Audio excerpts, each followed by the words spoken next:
Сәлем достар, жаңа жылдық тағы бір салат түрі шырша деп аталады. Ингредиенттері өте оңай және қолжетімді. Тауық филесін пісіріп аламын да, осылай майдалап турап аламын.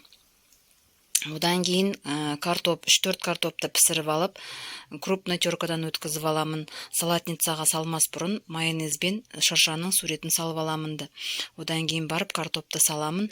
Картоптың үстіне кішкене тұз себем. Одан кейін барып жаңағы көйлекпен осылай майонезді ағызып шығамын. Маған көйлекқа құйып ағызған өте ыңғайлы. Одан кейін үстіне жаңағы тауықтың етін салып шығамын. Оны да майонезді үстіне құйып шығамын. Балаларға өте ұнайды бұл салат.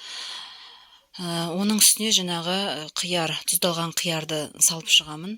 Оны да майдалап көбік ретінде турап аламын да, оны да саламын. Одан кейін үстіне жаңағы майонезді саламын. Одан кейін 4 жұмыртқаны пісіріп алып, крупный теркадан өткізіп, оны да жаңағы ингредиенттердің үстіне сала беремін. Одан кейін оны да майонезбен үстін жағып шығамын.